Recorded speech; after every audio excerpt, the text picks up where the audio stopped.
கொஞ்சமாக போதைப்பொருள், கொஞ்சமாக ஆல்கஹால், அதாவது மது எடுத்துக்கலாமா சார்ன்ட்டு ஒரு சகோதரி கேட்டிருக்காங்க. அது தவறுங்க. ரெண்டுமே குழந்தையோட மூளை அஃபெக்ட் பண்ணும். குழந்தையோட மூளை வந்து மொதல் 12 வாரத்தில் எல்லாமே குட்டி குட்டி குட்டி குட்டியாக ஃபார்ம் ஆகும். ஸோ கட்டாயம் முதல் 12 வாரத்தில் குடிக்கவே கூடாது. அப்படி தெரியாமல் குடிச்சிருக்கும் போது குழந்தை உண்டாயிடுச்சுன்னா அதை பற்றி கவலைப்படாதீங்க, அது சரி பண்ணிக்கலாம். ரெண்டாவது, குழந்தை உண்டாகிறதுக்கு முன்னாடி எடுத்துக்கலாமா அப்படின்னா அது எந்த விதத்துலையும் பாதிப்பு இருக்காது. அதுவும் அளவாக இருக்கிறதுனால தப்பு கிடையாது.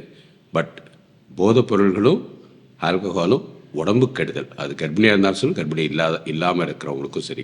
ரெண்டாவது ட்ரைமெஸ்டர், அதாவது செகண்ட் ட்ரைமெஸ்டர், குழந்தை ஃபுல்லாக ஃபார்ம் ஆன பிறகு எடுத்துக்கலாமான்னா ஒரு 30 ml எடுத்துக்கிறதுனால தப்பு கிடையாது. அதுவும் பர்டிகுலராக லைட்டாக இருக்கிறது ஒயினோ இல்லை பீரோ அந்த மாதிரி எடுத்துக்கலாம். அதுக்கு மேலே எடுத்துக்கூடாது. பர்டிகுலர் விஸ்கி, அந்த பிராண்டி, அந்த வகையெல்லாம் சுத்தமாக கூடாது. பேபியோட பிரெயின் வந்து மூளை குட்டி குட்டியாக ஃபார்ம் ஆகும். பின்னாடி வந்து குழந்தைங்களுக்கு வந்து சில கணக்கு வராது, இல்லை மெமரி லாஸ் இருக்கும், இல்லை தடுமாறுவாங்க. அந்த மாதிரி நிறைய சில பிரச்சனைகள் இருக்கும். லாஸ்ட் ட்ரைமெஸ்டர், அதாவது 7 மாதத்துக்கு அப்புறம் எடுத்துக்கலாமான்னா 7 மாதத்துக்கு அப்புறம் ஸ்ட்ரெஸ்ஸு கம்மியாகிறதுக்காக சிலவங்க கம்மியாக எடுத்துப்பாங்க. பட் என்னை பொறுத்த வரைக்கும் அதுவும் தப்பு. ஏன்னா அதுவும் பேபியோட பிரெயினும் நர்வஸ் சிஸ்டம் அஃபெக்ட் பண்ணி ஃபீட்டல் ஆல்கஹால் சிண்ட்ரோம்னு பேபியை பெரிய லெவலில் பாதிக்கும்.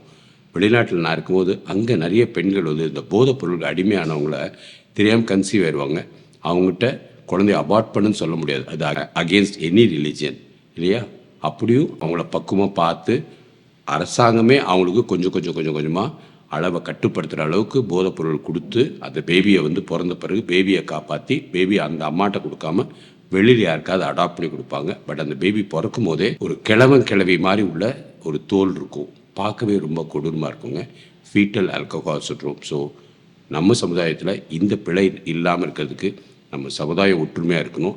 எங்கோ அங்கோ ஒன்று நடக்கிற வாய்ப்புகள் இருக்கும். அந்த ஒரு ப்ரிகாஷனுக்காக தான் இந்த video. So alcohol is totally dangerous and it should be avoided in pregnancy. It will spoil babies future. வயிற்றில் இருக்க குழந்தையோட ஃபியூச்சரை பாதிக்கிறதுக்கு நம்ம யாருக்கும் பர்மிஷன் கிடையாது.